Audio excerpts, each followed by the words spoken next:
All right, guys, so we are looking at day 2 here of fitness nutrition. So we're looking at day 2 of PFT 107. We're going to talk about like ingesting nutrients into metabolism. So we're going to talk a little bit about the gastrointestinal tract again today. We are going to be kind of going over digestion, which we did talk about in our physiology class, but because it's so tied to, physiology, nutrition's tied to physiology, and now like digestion is tied to nutrition. So this is a big part of our conversation here. So we're going to be kind of breaking this down again. It'll be a little bit from a different perspective. We're definitely going to talk more about like the nutrient side of it, breaking down like the difference between like different types of vitamins, minerals, different types of carbs, proteins, and fats. And then we will end with a little bit of metabolism there at the end. So that's our journey today. Our learning objectives, right? Big things we want to know is we want to understand what happens to nutrients after they're ingested. Like once they get into your body, how do they become fuel? How are carbohydrates digested? How are proteins digested? How are fats digested? Which vitamins and minerals are absorbed and transported, and how are they, absorbed and transported? And then we'll look at like what is energy metabolism. We'll talk what is energy. Like obviously we talked a lot about that, so we're talking about ATP there. And then, what is the main source of like all of our chemical energy? How do we, make all that ATP? We will review the 3 energy systems today, which it'll actually be the last time that we do that for those of you who are tired of hearing about energy systems at this point over the last 14 days. And then we will look at how that, boosts performance, making sure that you're fueling up the right way before different types of physical activities. So, looking at nutrients after ingestion, right? So nutrients, right? We say that, I love this because this is going back to, I always say this, and I've said this many times, and I know you guys are familiar with it by now, but like nutrients are said to be like outside the body until they are absorbed across the membrane of our digestive tract. So like everybody in here, is a human donut, right? Let me see if I can look up a human donut.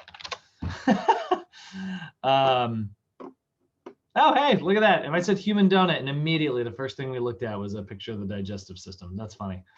I don't know what's going on with the rest of these weird Google images, but hey, when you think about like a donut, we're just gonna look at a donut now. You've got like, you've got the outside portion here, and you've got this inside circle here. But you wouldn't say that like, if I were to like drop something through this hole here, you wouldn't say it's necessarily inside the donut, right? If it's in the donut, it would be in the body of the donut. Well, that's the same thing is true for your digestive system. You are there is an uninterrupted tube from mouth to pooper.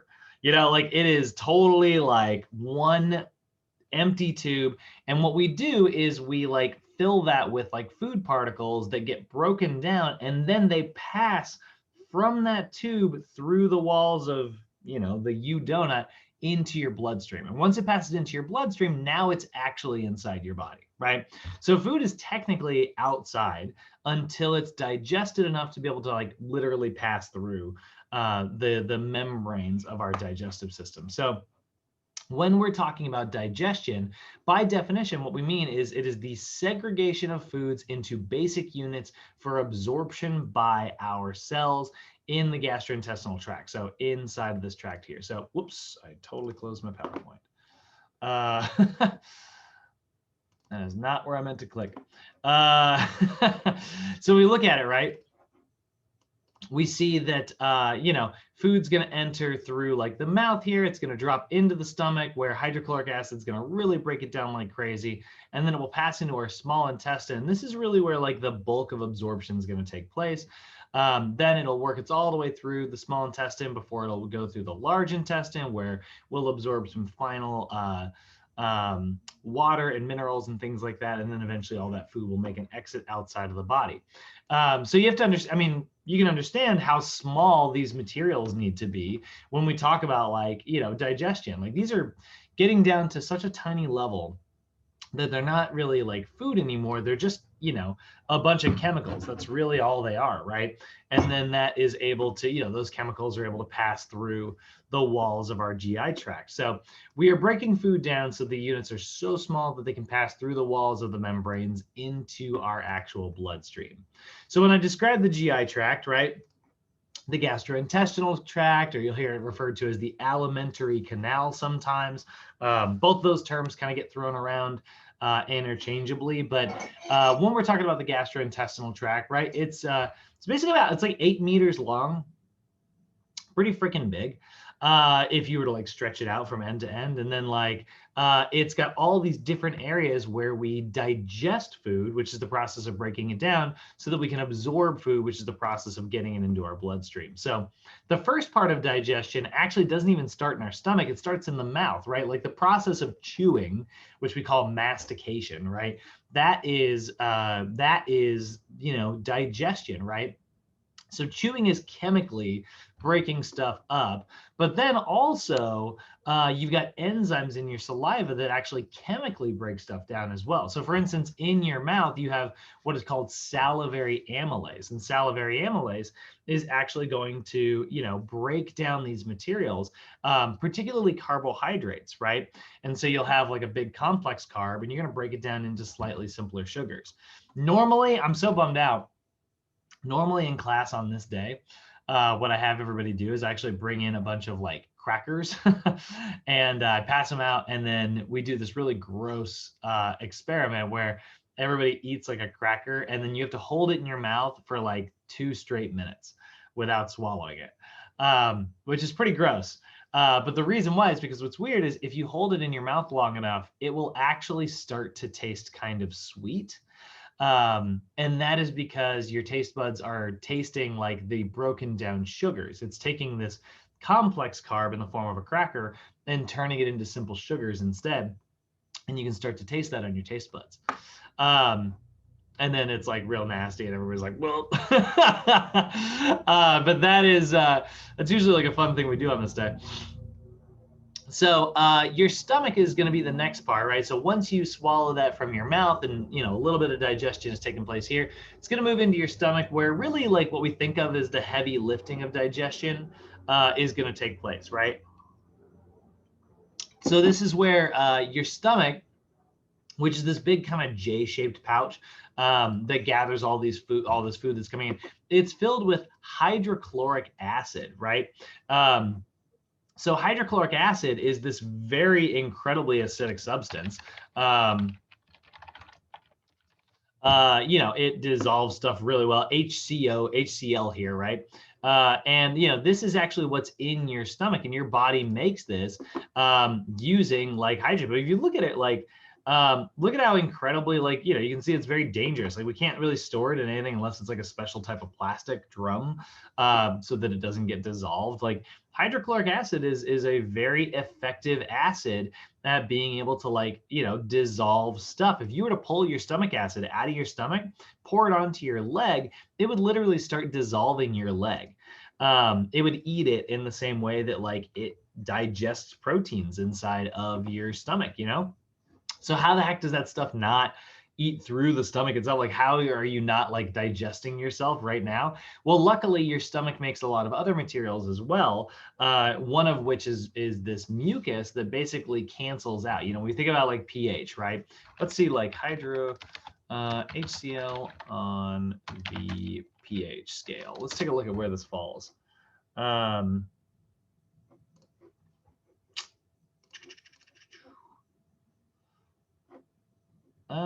So hydrochloric acid, wow, that is actually really acidic. So that's about a 1 on the pH scale, right? And you've got your regular, like, and we sit right about here. We're just a little bit, I'm sorry, we actually sit right about here. Which is a little bit acidic compared to the average neutral pH scale, which would be water, right?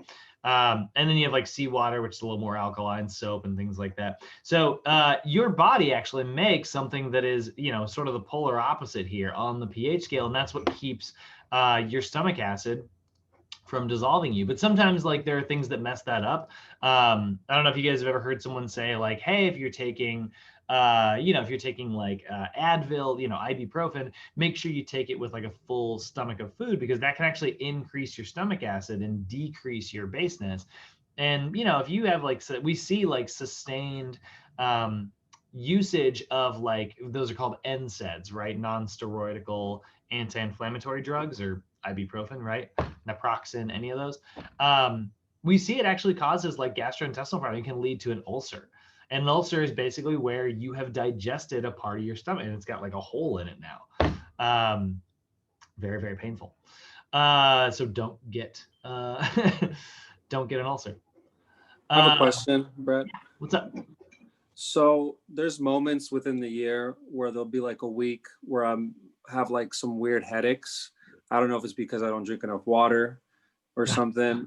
I have no idea, but it'll happen. And so I take ibuprofen, and usually, they're each what, 200 milligrams? It depends. Yeah, I guess. Yeah. So I take about 4 of those. Is that too much? Yeah, I know. A lot. Yeah, just take it with food. You'll be all right. I'm no expert on medication. This is again part of our responsibility as trainers. We don't tell someone how to take Advil, aspirin. right. But common knowledge.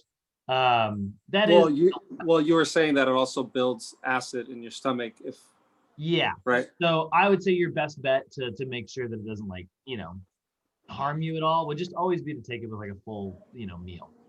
Okay. That's going to help a lot. Okay. And you're not doing it all the time. It's not like taking ibuprofen once in your life is going to lead to an ulcer. It's like people who have like aches and pains and they take it every day, and and here's the thing, like theoretically, like if you did take it with food every time, like it should protect you, right? It kind of just goes to show you, like, is it sustained use of ibuprofen that causes ulcers, or is it taking them, multiple times the wrong way that causes? And it's like, I would honestly, if I had to make an assumption, this is totally me making an assumption. This is a hypothesis. Do not pay any attention to what I'm saying right now. But yeah, I would say ibuprofen is safer than we often give it a lot of credit for. But I would say the same thing. Human error is so common. Here's the thing. Like, this is going to be a very weird analogy. If you're sensitive about stuff like this, I apologize. But here's a weird analogy. That has nothing to do with personal training, so I apologize. Looks like Kenny's listening to somebody. Whoever is there, this is gonna be a weird sentence, just heads up.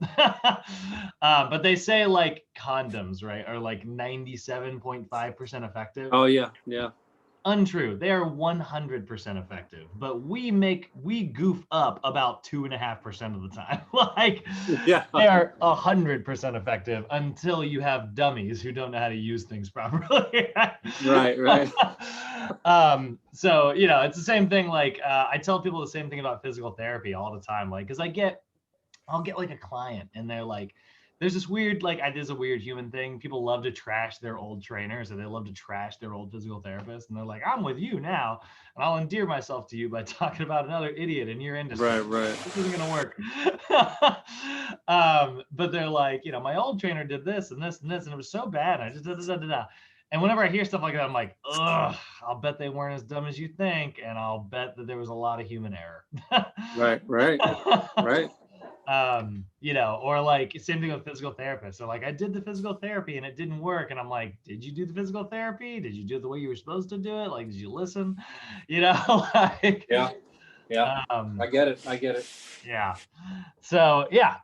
So I honestly, you'd probably be fine. But I would always take it with food if I were you. I'd be making something in there to not let it, sit in one position in your stomach. Make sure that there's stuff churning it around. Right. All right, that's as close to talking about genuine medicine that I ever get. we really try to avoid that in our job.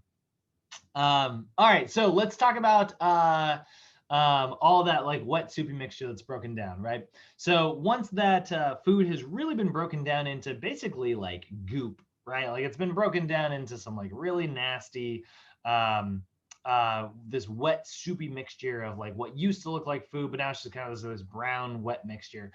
We call that chyme, by the way. So, you know, when it's filled with hydrochloric acid and other materials that break down the food chemically, it breaks it down into a mixture called chyme. And chyme is like, if you took like your dinner, right? And just imagine if you took your whole dinner, like you've got like, I don't know, chicken breast and some mashed potatoes and some asparagus or something, right? You took it all into a blender and just add a little bit of water and just blended it like crazy, you would get this kind of nasty, like, brownish, goo, right? That's kind of what chyme is. And so that's how everything's been very much broken down. There's a majorly increased surface area. And now a little bit further digestion can take place to really get stuff broken down into its chemical forms, right? And that's where the small intestine is going to come in, right? So your small intestine is the next stop here in our GI tract, and it's the portion where maximum digestion and absorption take place. So a little bit more digestion, but maximum absorption for sure. And so like, for instance, like fats don't really break down very well in your stomach. Hydrochloric acid just isn't really the type of material that breaks lipids down very well. And so fatty acids survive fairly effectively until they get to your small intestine, where you've got these accessory organs in the form of like your liver and gallbladder, which are going to drop off some materials into the first portion of your small intestine. And those materials are going to help break down your fat. So what happens is your liver is this accessory organ that creates bile. And bile is kind of like dish soap, actually. Its job is to like emulsify fats, right? When you think about like, running hot water under like a greasy pan, it doesn't really do much until you add some dish soap, and then it comes right off. And that's because dish soap basically breaks up all those little fat molecules. Well, bile does the exact same thing. Bile is created by your liver, but then it can't really, we have some pretty fatty meals sometimes, like you think about going to like KFC or something, you're going to have that's a bucket of fat. And so luckily, like if your liver can't necessarily keep up with like producing bile quickly enough, luckily right now, even if you're not really digesting anything right now, your liver's probably creating some extra bile, and it's letting it sit around in your gallbladder. And so your gallbladder is this little small, it's kind of pear-shaped organ, and it's attached to your liver. It doesn't really create anything of its own, but it stores up bile so that it can drop it off into your small intestine. That way, if you do have like a really, really, really fatty meal, you can kind of keep up with it, right? And so food leaves the stomach, enters the small intestine, and the liver, which has created this bile, will have stored some of that bile in the gallbladder, and the gallbladder will drop that bile off into the first part of your small intestine. And now you are going to start breaking down your fats. So that further chemically breaks stuff down. Meanwhile, if there are any like carbohydrates that happen to be left. Oh, hold on one second. Hey, Cody, you're unmuted, buddy. So if you happen to find like, if there are any carbohydrates that are left that haven't been broken down yet, you've also got your pancreas attached there as well. And your pancreas releases some enzymes that further breaks your carbohydrates and a little bit of your proteins fully down. So this is sort of like the backup plan for digestion there, right? Maybe you swallowed your food whole, like you didn't have a chance to like chew it very effectively, and then your stomach maybe didn't, break stuff down. Well, luckily you've got these little accessory organs that can kind of finish the job in your small intestine, right? So that's your small intestine, right? Where you see an increased digestive enzymes from your gallbladder and from your pancreas, right? Now, in your small intestine, this is where the maximum absorption is going to take place, right? We're going to kind of switch processes here, right? We talked about like digestion, which is breaking stuff down. Now we got to get that stuff into the bloodstream. And so we're going to be able to perform maximal absorption because there is a massive amount of surface area in your small intestine. So when you look at like your small intestine, it looks kind of like this. It's all of these little rod-shaped materials. These are called villi.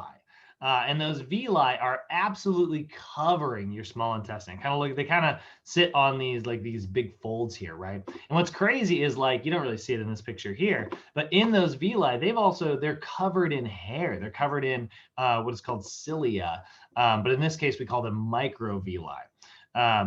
Any hair on the outside of cells, we usually call it cilia. And so this version of cilia is the microvilli, right? So you can see like, this is what's called a lumen, which is like a big kind of fold. That's what you see whenever we draw the outside of the small intestine, right? You see these like folds here. So that's like a big like lumen here. And then on that lumen, you're going to see millions and millions and millions and millions and millions and millions of little villi. And then on those villi are these little hairs. And those little hairs are going to move materials around until eventually, they're able to like move a material to where it needs to get to go so that it can actually pass through into our bloodstream, right? So I want to take just a little break here in just a second. We're going to watch a really fun video. Just to kind of talk to you a little bit about like absorption. I want everybody to have a pretty good understanding of absorption here, right? So once that material is actually ready to pass into our bloodstream, and you can see like here's the red blood vessels here. Those are this is all capillaries, right? And they're not actually like red and blue or anything like that, but like these are all the capillaries that are filling our villi, right? And so like the blue is sort of representing where blood has sort of shown up.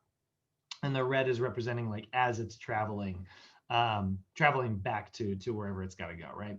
I'm sorry, totally other way around. The red is representing where the blood is like kind of showing up, and blue is representing how it's traveling back, to get wherever it needs to go. So this is how like materials are passing into our bloodstream. But talking about that, those chemicals have to be small enough to actually pass through this membrane here. So, imagine taking like an apple, which is about the size of like my fist, right? And it gets so small that it is able to pass through the walls of my inner membrane into my bloodstream. It's amazing, right? I love the small intestine. I think it's one of the coolest parts of our entire body. And like I said, it's got this kind of furry texture here, but it is covered with blood vessels. And the microvilli's job is to kind of like, let's say you get like a sugar over here, right? And it isn't really getting to a place where it can actually get into the bloodstream. Well, the hair's job is to kind of move that stuff around and like pass it up. And in that way, it kind of like makes that food crawl into the right area until, it kind of gets sucked into the actual bloodstream there. But the villi is where maximal absorption takes place. Now, what happens? What happens if you eat, let's say you're eating a Snickers and you're so excited to eat this Snickers that you accidentally swallow a good chunk of the wrapper with it, right? Like, you were really like low blood sugar, maybe your hands were shaking, and you accidentally swallowed a little bit of this candy wrapper instead of like just the chocolate, by itself. Well, that's mostly made of like plastics, and there's a lot of inks inside of the wrapper itself. So what happens to all that stuff? That's not food, right? Well, luckily, like we don't really have the materials to break that down. It's not really food, right? We don't have the digestive system necessarily. We don't really know how to dissolve plastics, right? Inks, for the most part, they actually survive pretty well through our digestive system. This is actually hold on, but I should have, without keeping on the analogy for the candy wrapper here. I don't know if you guys remember this. What was it? The Hulk ketchup. It was from like the early 2000s. They used to sell this ketchup for a little while. This easy squirt ketchup stuff, and it was like, they had like a Hulk version. That's actually the new Avengers. I'm talking about like the old, bouncy Hulk from way back in the day with Eric Bana. They used to sell these, and basically it was ketchup, but they put a bunch of food coloring in it, but it was kind of a scandal because people were kind of freaking out because their poops were coming out green. And the reason for that is because like food coloring is not food. Like our body was like, I don't know how to break that down. So the pigments were pretty much like uninterrupted, and they would just come out the other end looking the same. And so, Needless to say, that ketchup did not stick on the shelves very long. But you'll see that sometimes in certain, like, food colored foods, right? If you actually have way too much of it in there. Depending on what the food coloring is made from, if it's like a totally inorganic, like food coloring, which is cheap to manufacture and therefore common, you'll sometimes see stuff like that. So what happens is, so go back to like that plastic, right? We don't really absorb plastic, right? Or any other materials, right? If you get like certain, minerals that we're not really supposed to absorb, or like, chemicals that we're not really supposed to absorb, a lot of times, guys, they're not going to cause too many problems, right? Because they can't really get into our bloodstream. Like you don't have slots in your digestive system. Like you've got a little carbohydrate slot, you get a little protein slot, you got a little vitamin A slot. But we don't have is like a, I don't know, plastic slot for the most part, right? So luckily, it's really not going to get into your bloodstream and cause too many problems most of the time, right? But that's not always true, unfortunately. And if it does get into your bloodstream, we will talk more about this when we get to vitamins and minerals. But if it does get into your bloodstream, well, now it's just this piece of plastic, or maybe metal, or some type of chemical, and it got into your bloodstream, and your body doesn't know what that is. It's like, that's not food. I can't use that. Like, what is that? And so since your body doesn't really know what to do with it, it does what it normally does, which is just, it puts a bunch of cells around it and just kind of leaves it alone. It's like, I don't know, put a capsule around that thing and put it under the bed. It's like a little kid. When I was a kid, sometimes my mom would be like, clean your room, and I would just shove stuff under my bed. Like that's kind of your body's approach sometimes to certain chemicals that actually do make it. And that's not going to cause too many problems in a lot of cases, until it does. If those chemicals start interacting with those cells that are surrounding it, and they start modifying the DNA of those cells, and then those cells start copying each other, you might end up with like a mass of useless cells, which is more commonly referred to as like tumors or cancers and stuff. And this is why we know that like certain types of cancers are linked to, poor diet. We know that it's linked to certain types of plastics getting into our foods. We know that it's linked to certain types of chemicals. And we're going to talk more about this when I get to vitamins and minerals, because there is a way for us to kind of protect our bodies against these different types of cancers. But that's sort of what's happening.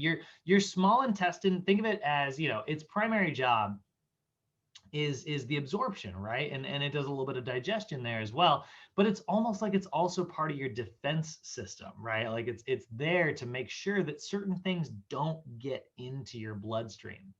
But remember, this is still on the outside of your body, and the outside of your body is made of cells, just like everywhere else.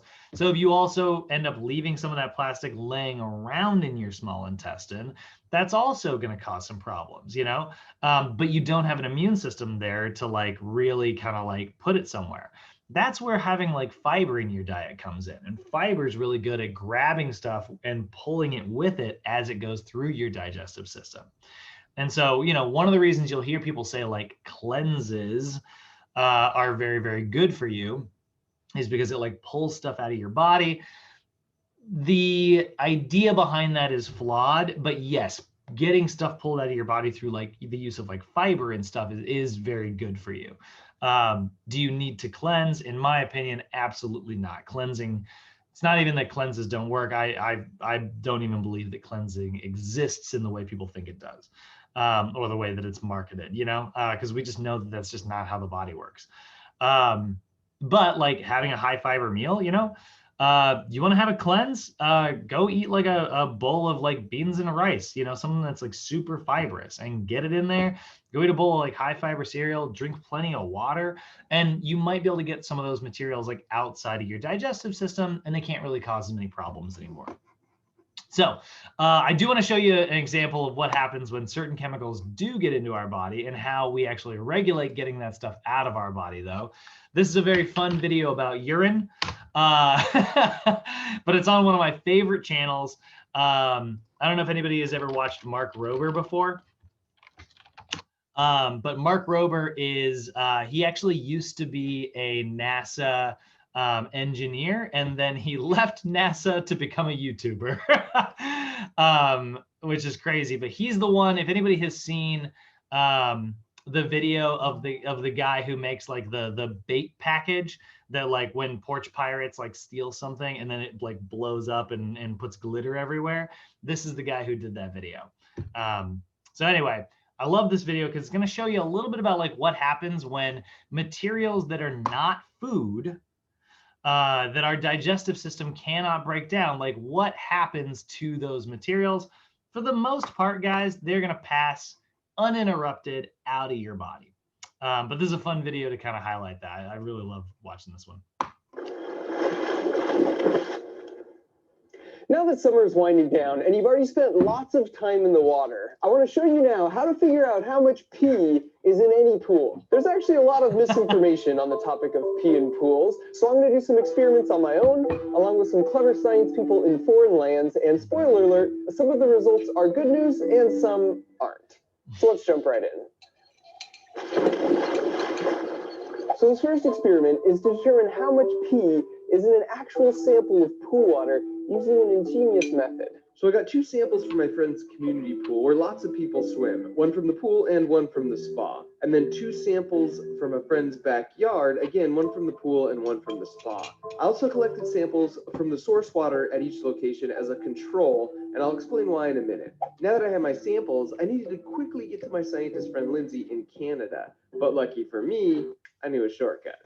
I love how it goes from a Starbucks to a Tim Hortons.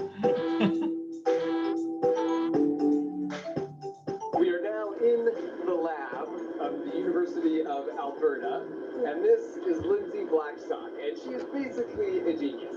So you are going to help me determine how much pee is in these samples, because we know people pee in the pool. Yes, we have strong evidence that people do pee in the pool. So we're going to try to find a way that we can measure that pee without actually measuring pee. I'm going to apply my new strategy based on the amount of artificial sweetener that's in the pool. We know artificial sweeteners don't come from anywhere except for urine. So that's the only logical source for them. If we find them in the pool and we know how much artificial sweetener is in the average person's pee, Right. and then using that, we can estimate how much pee is in the pool. Got it. So we're going to take this sample, we're going to bring it over to our sample prep bench. Okay. We're going to filter it, transfer it into some special vials, into this instrument, which is a liquid chromatography system. Of course. So this instrument is going to concentrate our sample before it passes it on over to the second instrument, which is a mass spectrometer. And the mass spectrometer is able to detect the individual little artificial sweetener molecules one by one. Love it. Let's get to work. Bring it on over there.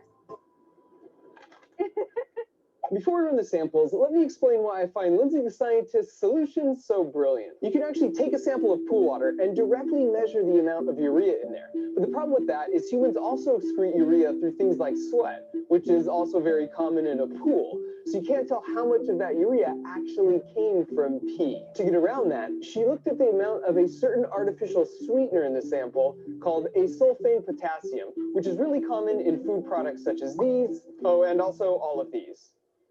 So pretty much everything. The reason drinks like these are 0 calories is because you taste the asulfame potassium sweetener, but the chemical compounds aren't broken down at all by your body. So more than 99% is passed through in your pee within 24 hours. And therefore, the only reason this would be in the pool is if it passed through a person first. And just to be sure, we measure the source water at both locations, because sometimes trace amounts of the sweetener can be found in the water supply. And if so, we just subtract that from the results. And I love this because we've all wondered how much pee is in a specific pool. But Lindsay figured out a really clever way to use proven science to actually answer the question.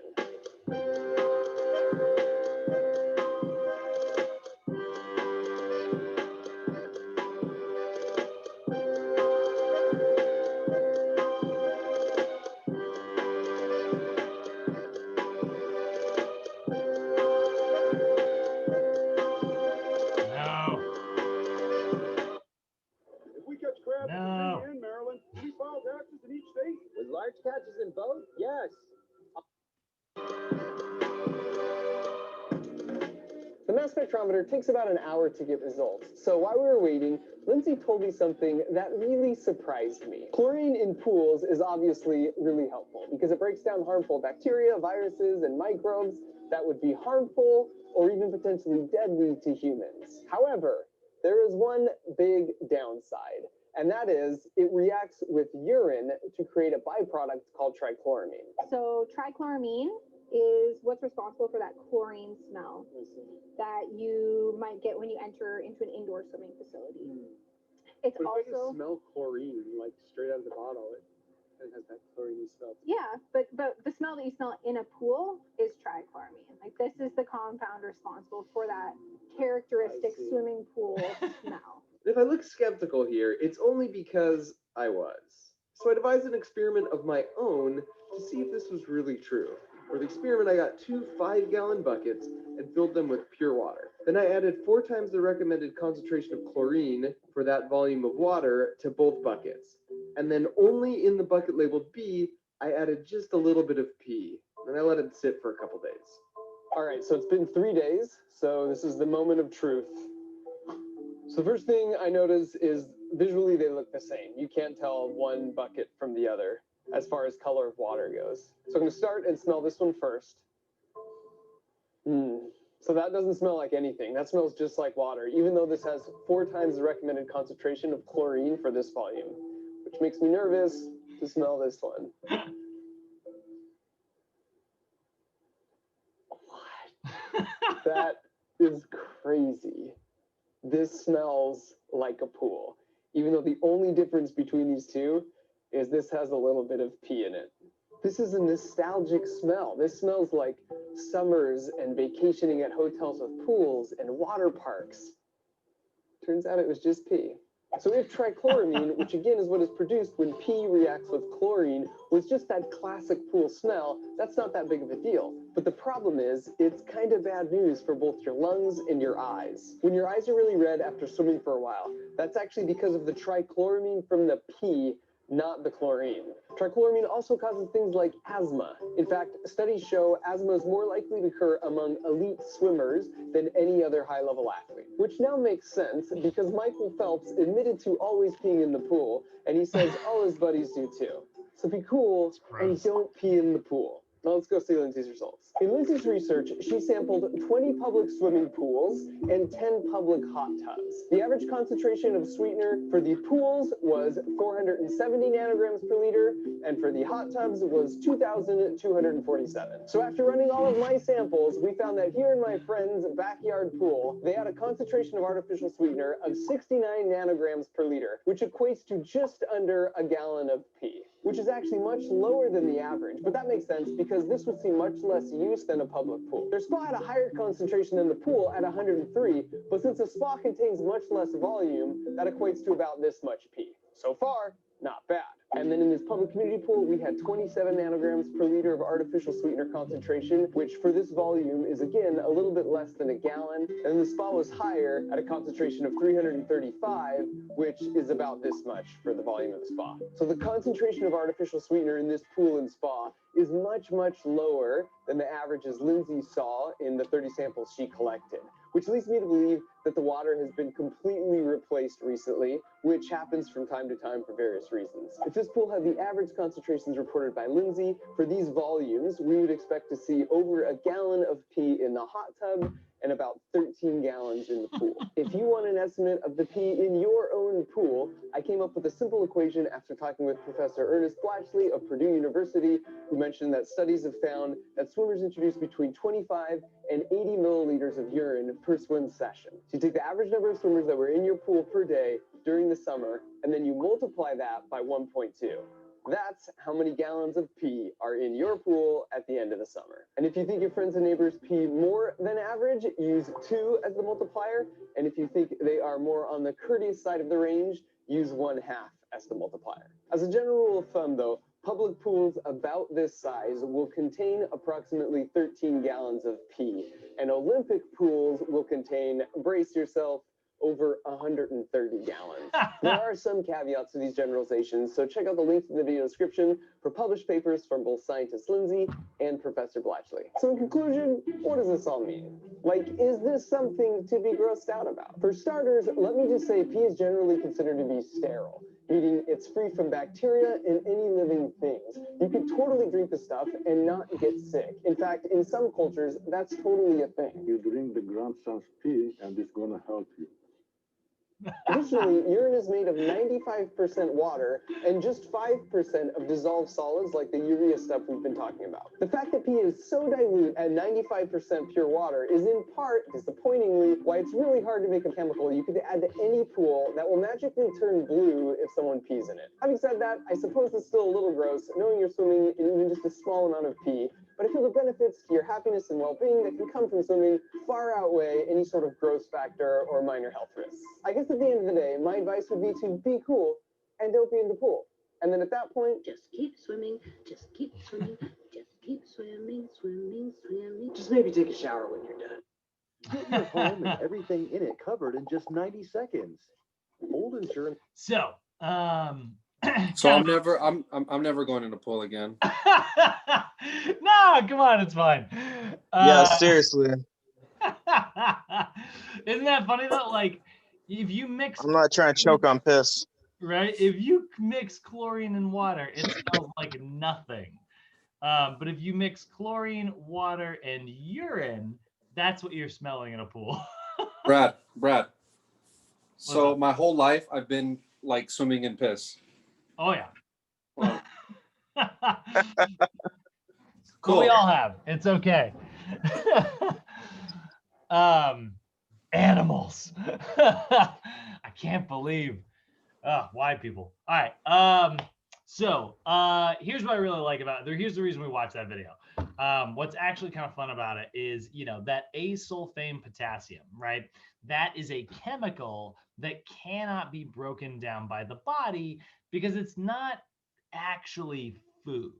It's a chemical that tastes really sweet because it looks chemically very, very similar to like sugar. Like if we were to look at, I doubt I can actually find this, but if you look at like asulfame potassium versus sugar, let's see if I can find a picture here. Oh, actually, I got glucose here. Got a picture of glucose in this one as well? No.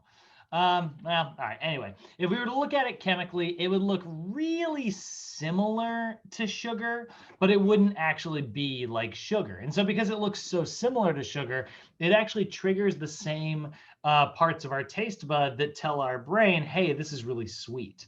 Right. And that's actually why sometimes they've found that like diet sodas actually make it harder for people who are dieting, because like you'll drink like this diet soda, it tastes really sweet and your brain goes, oh, I'm getting a whole bunch of sugar and we got some calories coming in. Better activate like all the systems to start using up that sugar, but then it didn't actually get any calories. It got zero energy. So then your body starts craving the energy that it didn't get. And they've actually found that like diet sodas are harder to diet on than regular sodas because it triggers that kind of physiologic reaction. Not that we should be a fan of either of them. So anyway, because it's not food for the most part in this version of the experiment, they saw that it directly comes through only the urinary system to leave the body. Well, the same thing is true of anything that's not food. Even like that was asulfame potassium. But if we were to look at like sucralose, which is an artificial sweetener, there's all kinds of, let's see, artificial sweeteners. There's a lot of them actually. What is it? It's sucralose and God, I can't remember the name of all of them. I should know these all. There we go. Aspartame, yeah, of course, aspartame, saccharin, and then neotame's kind of a slightly newer one. But if we look at these are a lot of like these artificial sweeteners that you can kind of put inside of different foods, and they're incredibly, incredibly sweet.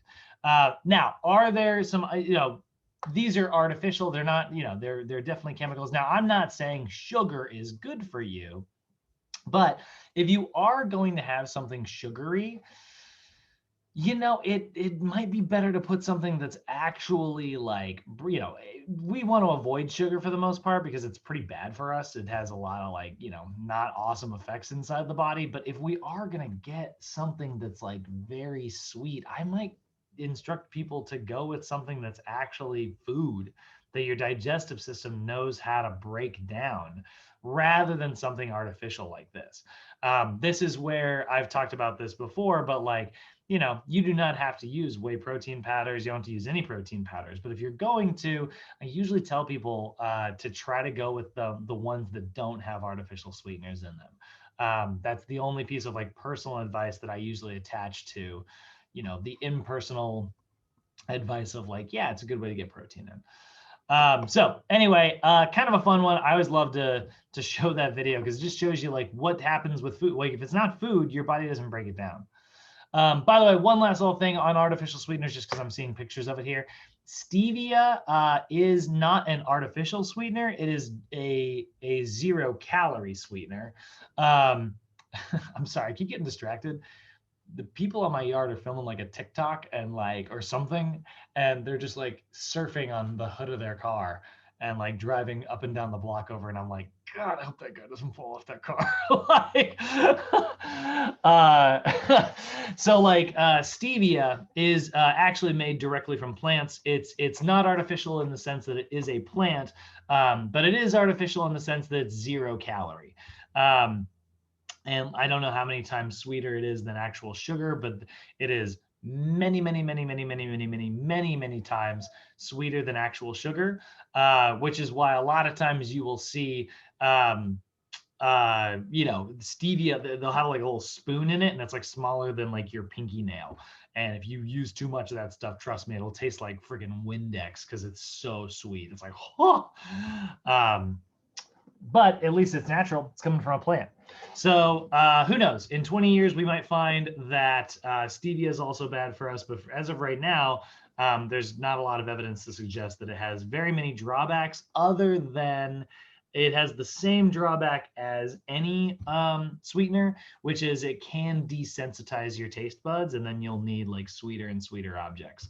But that also goes away in about 2 weeks. So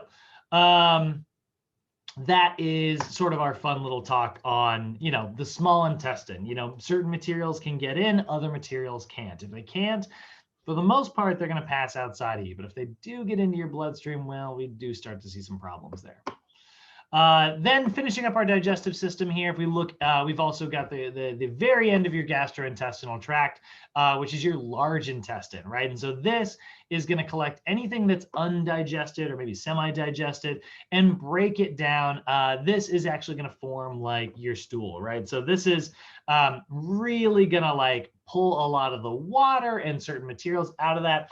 And when we pull that water out, you know, that's what's going to cause those molecules to start to be attracted to each other and form like a solid.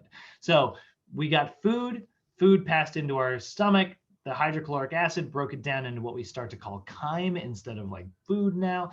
This wet, soupy mixture. That chyme has had all the nutrients pulled out of it and absorbed out of it through like our small intestine till it gets to the large intestine, and then just a few more nutrients are getting pulled out of it. But then also a lot of water is being absorbed out of it until eventually that chyme becomes more and more solid until eventually it's ready to pass outside of the body. And so it's the final part. It's where you're getting a lot of water into your bloodstream. Any remaining electrolytes, you know, any minerals and things, a lot of those are being absorbed right in the large intestine, actually. And if anything didn't get broken down, that's where it's finally going to, like, you know, really break everything down. That's where your gut bacteria comes in. You do have a lot of bacteria living in your large intestine, which is a good thing. This is good bacteria. We love our bacteria. In fact, there's more bacterial cells in your body than there are U cells, which is kind of weird. You are mostly bacteria, at least in terms of numbers, rather than volume or mass. But that's kind of a fun, weird thing to think about. But there is a lot of bacteria living in your gut, and it's going to feed off of any of that food that's left. It's going to help break it down. And actually, the process of doing that makes a couple fatty acid chains, and those fatty acid chains also get into your bloodstream and have been shown to have really positive effects on heart health and cholesterol and things like that. One more reason why it's important to get enough fiber in your diet to ensure that you're feeding your good gut bacteria. And for any of you who've ever been on like antibiotics, sometimes you'll notice that you get a little bit of gastrointestinal distress afterwards. If you've ever had like an infection or something and you've had to take antibiotics, sometimes it can cause some like constipation and things like that. That's actually because your gut bacteria got killed by those antibiotics. I mean, unfortunately, antibiotics cannot differentiate between good bacteria and bad bacteria. So it just kind of murders all of it. So you need to get that bacterial culture started back up again. This is another rare case where supplementation may be handy. Maybe you can take a probiotic and that'll restart those cultures. Alternatively, if you don't want to take that, you can always eat something that is fermented, and that will have really positive effects on your gut bacteria. So you can eat yogurt, kimchi, sourdough stuff, basically anything that's like really sour and fermented is going to have super, super positive effects on like your gut health. That's actually, by the way, what we think the appendix does. Your appendix is this little accessory organ at the very end of your large intestine. We don't really know what it does, which is weird, but we're still learning about the body even in 2021. What we think it does, or we think it was responsible for, is housing some of those gut bacteria. So if you ever have like, if you ever get really, really sick and you have some, diarrhea or something, and everything gets ejected out of your body, you're going to lose a lot of that gut bacteria. So we think that the appendix's job was to kind of get those bacterial cultures restarted. It's kind of like a little USB stick for all of your gut bacteria. So that's what we think. And yeah, that is your digestive system again in a nutshell. You guys have any questions or comments about the system, the digestive part of it? Oh Lord, feeling good, guys? Yes, sir. All righty. So let's go ahead and move on and talk about our nutrients again. We talked about them a little bit yesterday, but let's talk about the chemistry of them today. So we're gonna, instead of talking about whether or not they're good for you, let's talk about like what they are chemically, so that we can understand how they get broken down for energy, right? So carbohydrates are made up of simple sugar. A carbohydrate is actually a term that describes like, the large version, right? But it's made up of simple sugar molecules, primarily of glucose, right? So that is what we call a monosaccharide. We got the word saccharide coming from the word meaning sugar, mono coming from the word meaning one. So you've got monosaccharides, which are single sugar molecules such as glucose, right? Glucose is great because it's instantly usable as energy, right? It can pass directly into our bloodstream. That is as small as we are going to break sugars down using our digestive system. This is the smallest unit here. So if something is a monosaccharide, we're done. We're good to go. It is ready to get into your bloodstream, right? And this is why they sell like, if you see like glucose gel, you'll see these sold for like marathoners and stuff. And it's basically this instant like glucose, get it into your body.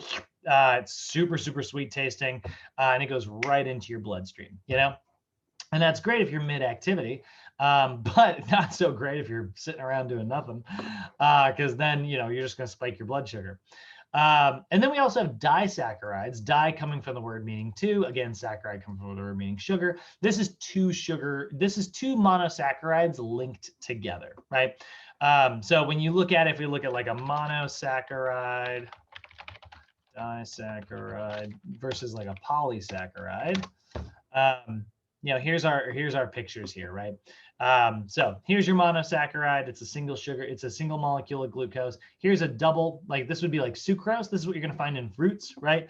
I've been talking about sucralose, which is a fake, artificial sweetener, and they named it to look similar to regular old sucrose. And so sucrose is what you're going to find in a lot of like fruits and stuff, right? So sucrose, when you look, it is also going to be like table sugar as well.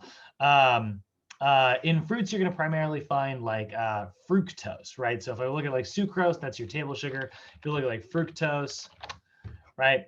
Oh, that's a sugar. Wait, no, not fructose. God dang it. What am I looking for here? Sugar. I'm forgetting my freaking name here. God dang it. There's too many artificial sweetener names, and I am literally forgetting the name of my darn sugars. You know what? It'll be on the next list. It'll be on the slide coming up here in just a second. Or is it? Yeah, never mind. Nope, I'm just crazy. I will remember it any minute now, and then I'll go crazy. All right, so you get your disaccharides. Those are double sugar molecules, right? And then you've got polysaccharides, right? Polysaccharides are many, many, many, many sugar molecules, right? Linked together. These are things like your starches, glycogen inside of your body. And then if it's a ton of them linked together where they can't even, it's actually so complex that you can't even break it down. That's what we're talking about when we talk about like fiber, right? For the record, there are oligosaccharides, which I didn't put into your notes. That's anything from like 3 to 10, whereas polysaccharides are like 11 or more, but most people don't actually refer to it that way. Usually it's like you got 1, which is mono, 2, which is di, and if it gets to 3 and higher, we just call that poly because poly means many. So 3 or more, honestly, it's most people refer to this, but this is being just a little bit more specific than you'll normally see. I just want to address that in case anybody sees it. So still not getting my freaking name here. I'm totally blanking. So those are your different saccharides. You would think I've never taught this before. Now, how do we break these sugars down, right? Well, we're going to use a material called amylase, right? Amylase is this material that it helps kick off the chemical reactions that break those sugars apart, because we can't use disaccharides for energy. We can't use polysaccharides for energy. They're too big, they're too complex, and we can't even get them into our bloodstream because they're too large. They can't fit through the slots, basically, right? So we need to get things broken down into glucose. Once it's all the way broken down into glucose, now it can pass into our bloodstream, and now we can also use it for energy. So luckily, your digestive system has enzymes that help break that sugar down into individual little sugar molecules. We get everything broken down into those monosaccharides. The first one you're going to see is salivary amylase. Salivary amylase is a digestive enzyme that splits complex carbs, so like polysaccharides, into disaccharides. So salivary amylase is good, but it's not great at getting it all the way broken down. But it is able to get it into the double sugar molecules, which is somewhat sweet, which is why, like, if you eat like a bread or something and you leave it in your mouth long enough, it'll taste sweeter and sweeter and sweeter, actually. Or even if you take what I used to do this when I was a kid. This is such a weird thing that I used to do. But did anybody ever like take bread and then you like ball it up and like squish it and like eat the little like turn into like little dough balls? What's funny is like when you do that, everybody's like, no, we've never done that. If you do that, you'll notice it tastes a little bit sweeter than the bread normally would. And that's because you're breaking those chemicals in the bread. You're actually tearing them down and breaking them into smaller like sugar molecules. And that's why it tastes so much sweeter if you do that, rather than like the full-on bread would. So salivary amylase is going to break your polysaccharides into disaccharides. Then it's going to continue moving through your through your digestive tract until it gets to your small intestine, where you are going to find pancreatic amylase, created by your pancreas, dropped off into the small intestine. And this is going to break those starches down even further. So if it didn't get broken down, by like your saliva and the salivary amylase, and it didn't get broken down like anywhere else, this is where we're going to really start to break some of those starches down into individual sugar molecules.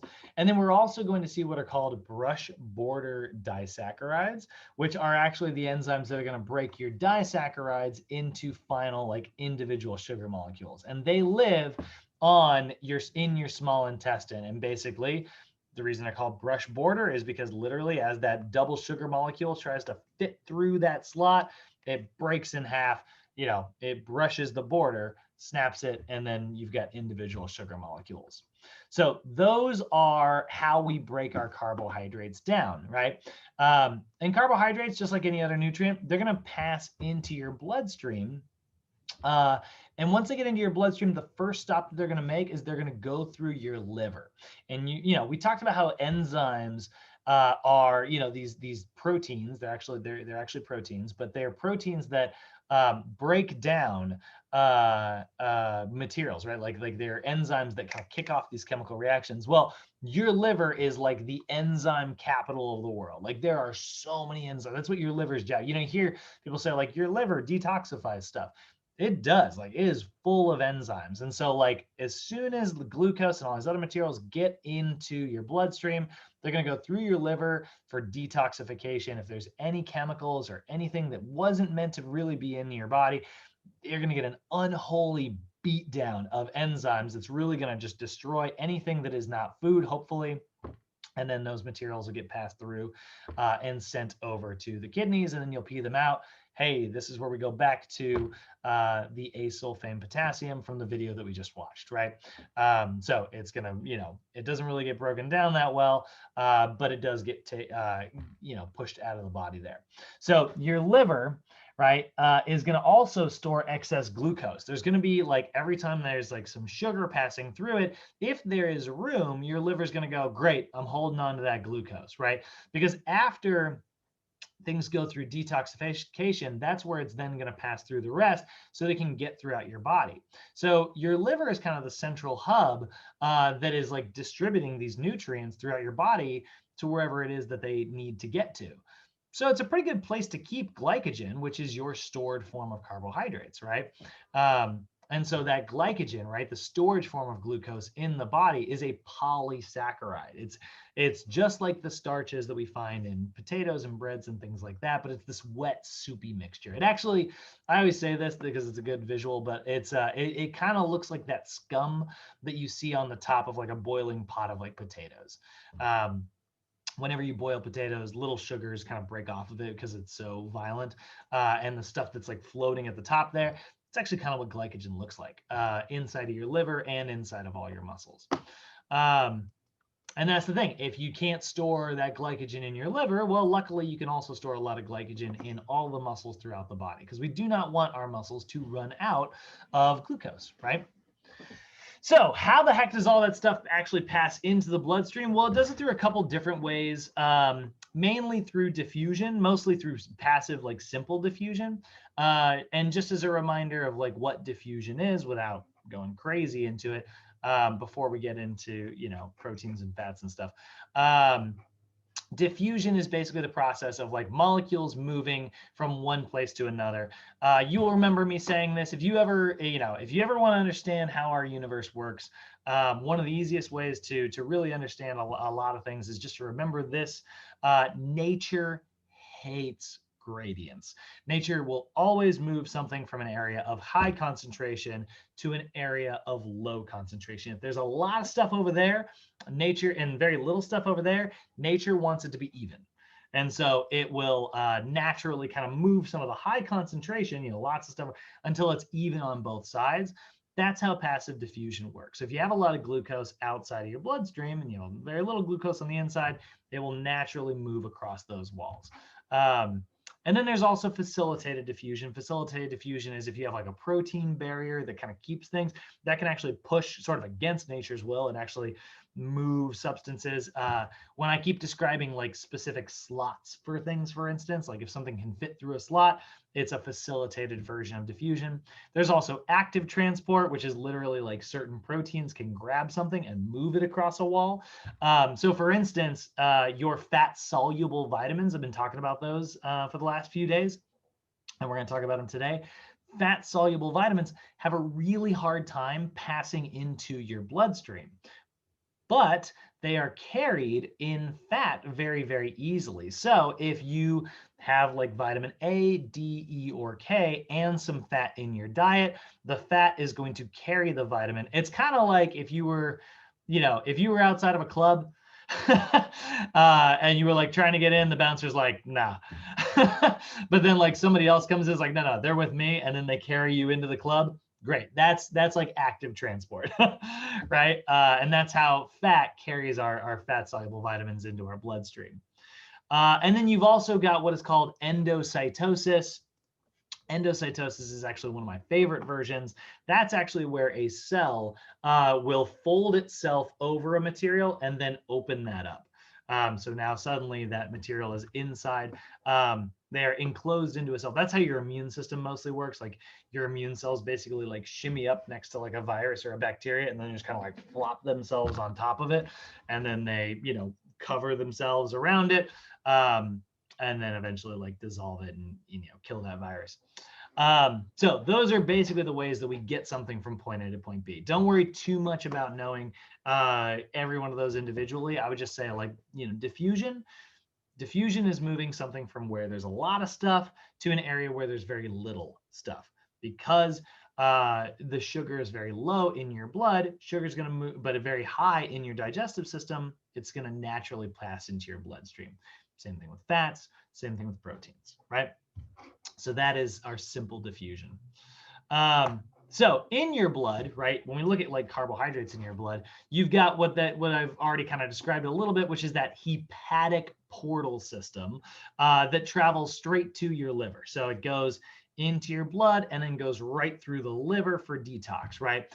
Some of it is going to get stored as glycogen, like I mentioned. But then there's also going to be like insulin being created by your pancreas. And insulin is a hormone created by the beta cells in your pancreas. That is going to help lower your glucose levels and trigger the glucose being pulled out of your blood and either converted and stored into glycogen. So like, how do we actually pull that sugar from our blood into the liver? Insulin, the hormone, is going to trigger that reaction. So if your blood sugar is really, really high, insulin is going to be released into your blood, and that's going to pull it and put it in your liver. Or it's going to pull it and put it in your muscles. Or, this is the one we want to avoid, it's going to pull it and convert it to fat. And that can be really great if you need some fat. But if you're on like a weight loss program, this is why too much sugar is what is to be avoided. Because when you spike your blood sugar levels, your body goes, wow, we get a lot of sugar in here. And so it creates a bunch of insulin. And that insulin converts it into fat if you do not have any slots for glycogen. You can only store so much glycogen in your body. It's about 1% of your body weight. So because of that, it's a very, very, very, very little amount. If you're already full, if you haven't done any physical activity, you haven't burned through any of that glycogen. If you haven't burned through any of that glycogen, it's going to get converted into fat. And these are the little carrier proteins. These are GLUT proteins, 1 and 4. That's their job. But we don't worry about that. You're never going to get tested on GLUT 1 and 4. So those are, that is all about carbohydrates. Any questions on carbs, guys? Questions, comments, concerns? You all feeling good about that? Now that we know how they're broken down, how they get into our bloodstream, why they're not bad for us, but in very high levels and very sugary levels, since they're already broken down, it causes a spiking of our blood sugar. We'll talk more about what that spiking is when we get into, we'll talk about sugars a lot, but that's sort of the breakdown process. So let's take a look at our fats here. Fats, or lipids, as they're actually going to be called. They are, made up of fatty acids, right? And so you've got triglycerides, right? Triglycerides are lipids that have a glycerol backbone with 3 fatty acids attached to it, right? So that is, primarily what we think of when we think of like our fats. You get your saturated and unsaturated and dietary fats. Those are your triglycerides. So lipids, these organic compounds, we usually refer to them as fats, right? So that is what you see in peanut butter. It's what you see in olive oil. It's what you see in the white marbling on different types of fats. Now there are also diglycerides, which is more commonly referred to as like a phospholipid. You're going to find these inside of your fats as well. That's a glycerol molecule and 2 fatty acids. Again, tri for 3, di for 2. And then we got monoglycerides, which is a single fatty acid attached to it. These are pretty bad for us. This is what you're gonna find in a lot of like artificial butters and things like that, like margarine. There's often like, let's see here, if we look at margarine ingredients, that's the nutrition label, not what I'm looking for actually. So you will see partially hydrogenated, so that's where you're gonna see trans fats, and then you will also see mono and diglycerides, right? The diglycerides not quite as bad for you, but the monoglycerides are not great. And they just cause a lot of different problems. Again, you know, butter's not great for us, but like I would take butter over margarine any day of the week because it's I don't know, it's food. This other stuff is not food, right? That's how I always describe like when you find like a McDonald's French fry, you know, that fell between the seats of your car and you find it 10 years later and it looks the same as the day you bought it. That's like bacteria going, that's not food, I'm not eating that. And yet we eat it up. So those are your monoglycerides. And then free fatty acids, if you were to break that glycerol off and you just had the fatty acid by itself, that is a free fatty acid. And free fatty acids are great because they can be used directly for metabolism, right? So your free fatty acids are where we are looking at, you know, using those for energy. It's why we consume triglycerides. We take a triglyceride, we cleave off the free fatty acids. Awesome. Now that I got an individual free fatty acid, I can use it for energy production. So where are they broken down? Well, you got a couple different things in the same way that you had amylase, which was the enzymes that break down carbohydrates.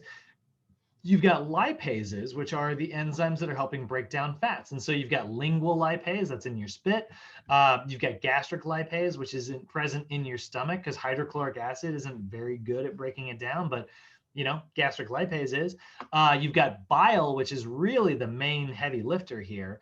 And then there's a little bit of pancreatic lipase as well, which, you know, does a little bit as well. And so all of these things, their job is basically to cleave off those glycerol molecules and get your free fatty acids. And once you get those free fatty acids, let's get them into the bloodstream so we can start producing energy, right? So lingual lipase released from your tongue, gastric lipase in your stomach, pancreatic lipase created by your pancreas. And then finally at the end, once you have got one thing that you're going to find in fats, right, is you're going to find these things called lipo proteins. We're going to talk more about this on my brain can't remember.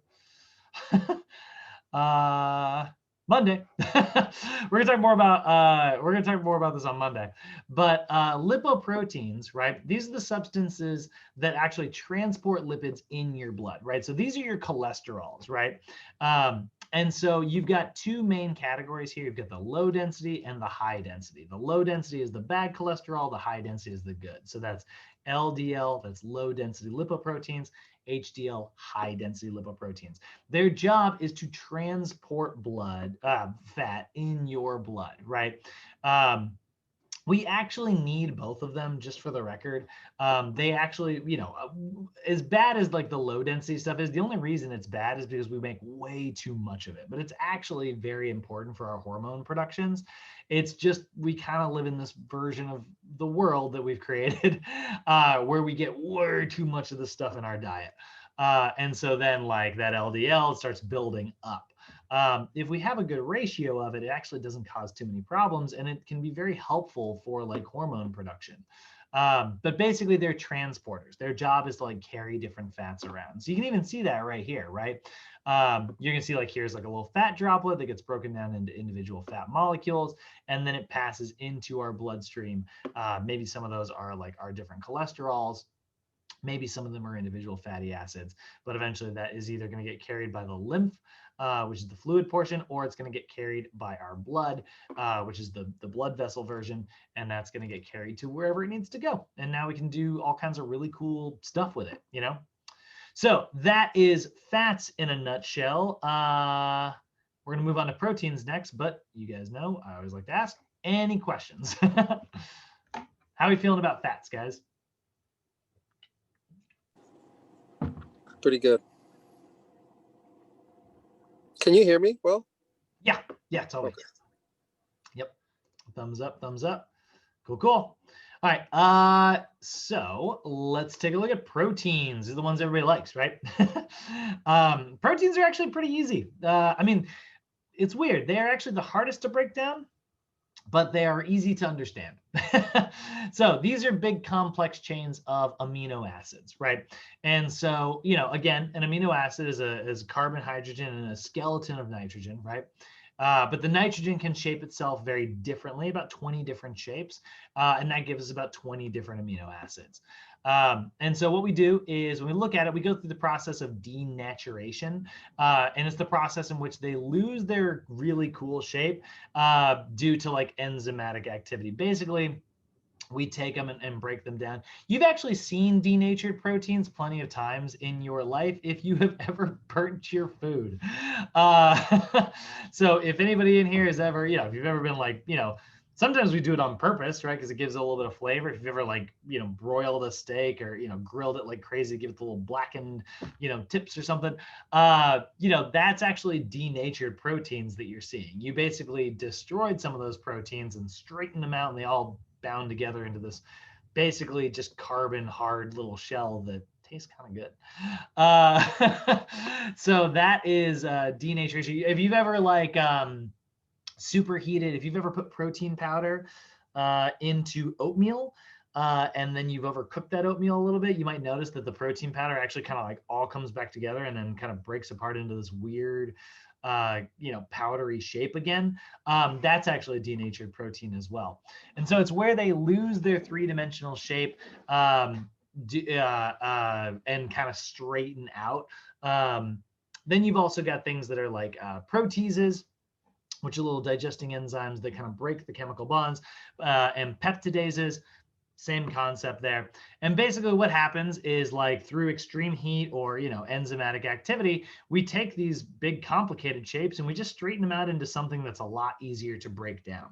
Because that's what proteins are. Because of their unique ability to create these really cool shapes. I mean, if we look at like, you know, I guess this isn't, I don't even know if this is going to work in Google. Yeah, I guess that's fine. So, you know, you can see like all the very interesting shapes that proteins can make, right? They can make, you know, think about how many different types of tissues there are, right? You know, get skin, muscle, cell, bones, you know, all those stuff. Those are all different like proteins. There's proteins that make little channels on side of your cells. Your DNA is a protein. So they're folding themselves in a lot of weird, very cool shapes.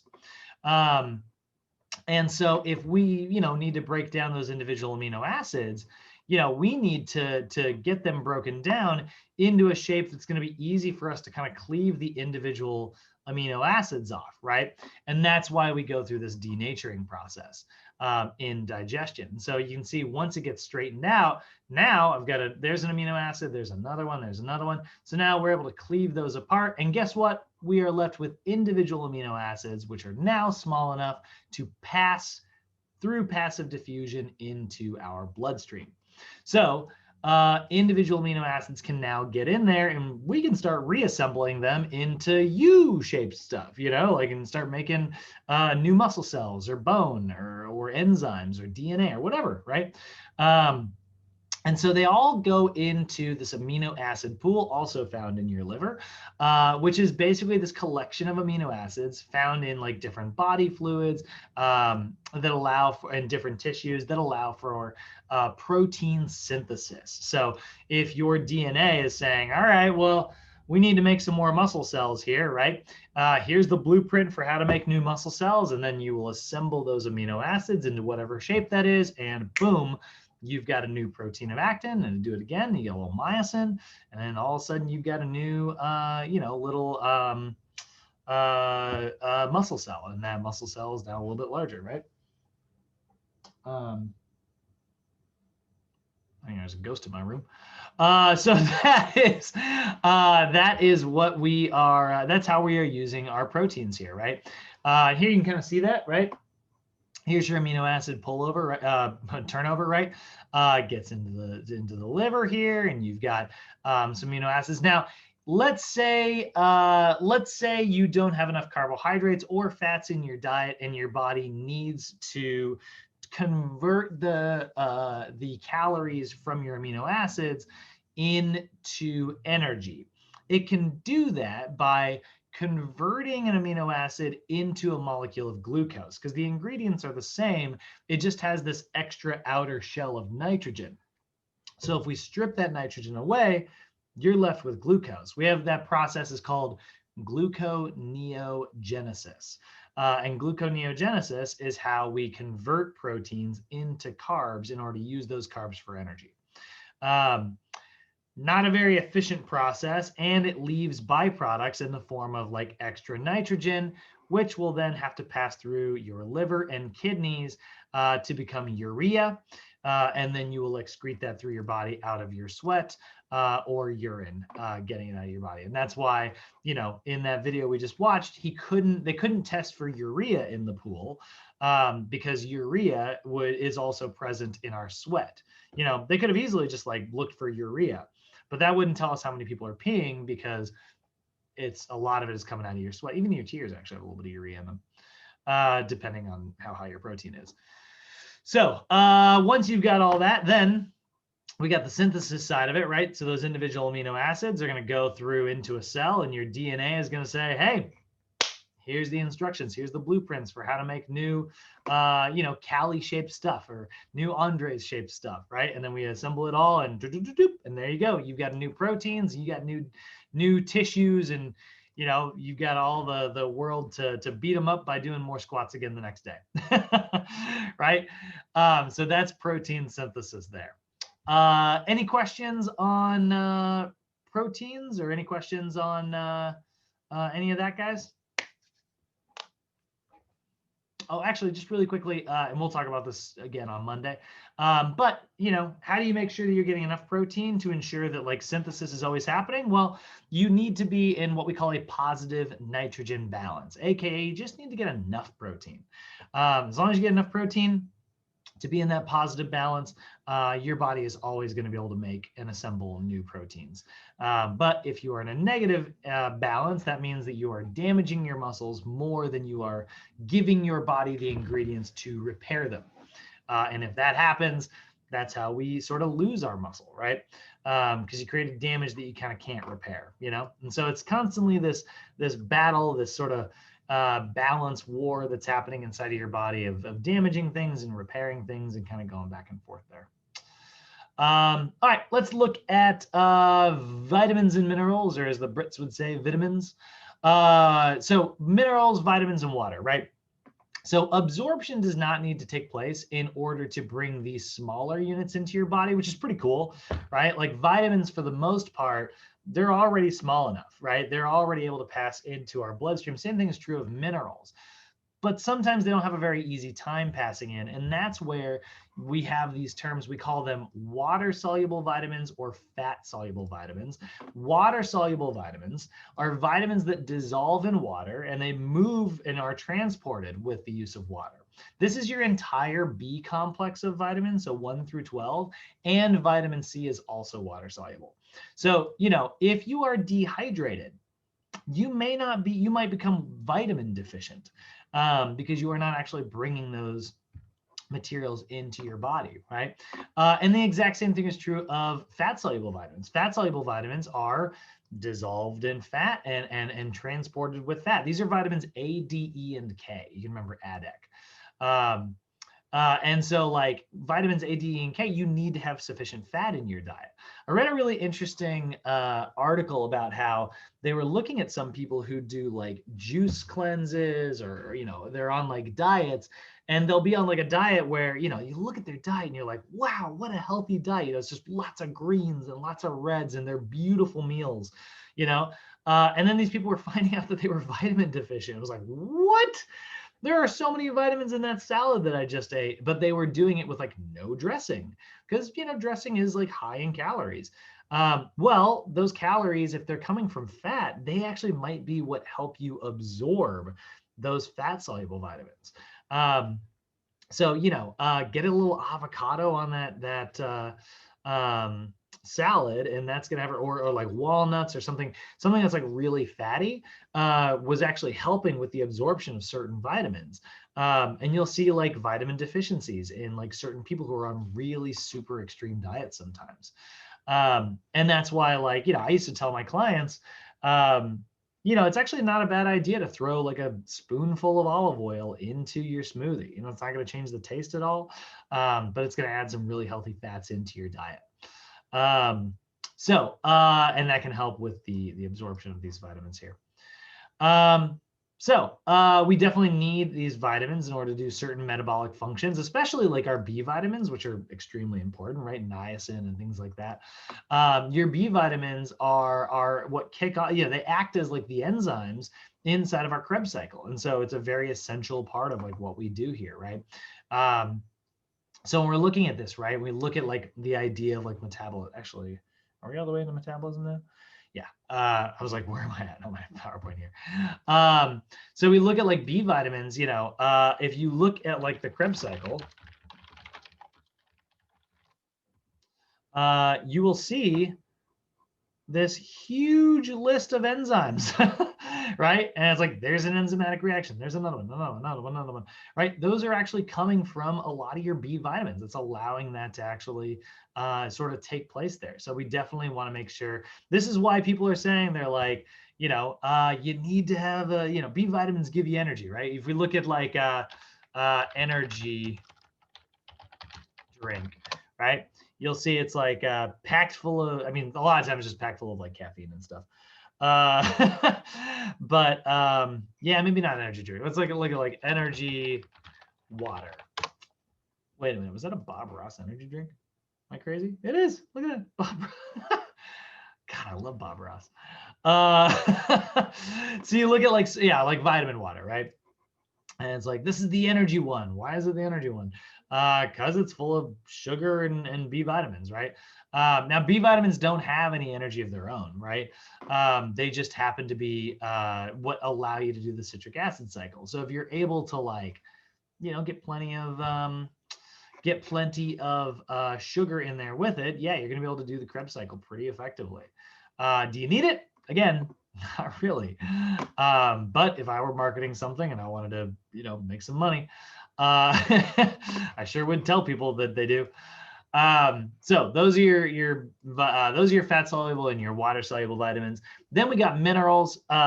Minerals are inorganic substances, right? And they're made up. They make up certain body tissues. They allow us to do certain physiologic properties. But like I said, they are inorganic, and what that means is like not necessarily that like they shouldn't be consumed. That's totally not what I'm saying. It just means that they're not built on carbon, right? Vitamins, carbon, hydrogen, oxygen, and nitrogen. Protein, carbon, hydrogen, oxygen, nitrogen. Fats, carbon, hydrogen, oxygen. Fats, carbs, carbon, hydrogen. If it's built on carbon, that's why we are carbon-based life forms. You always hear that in like sci-fi movies and stuff. Minerals are the parts of us that are not carbon.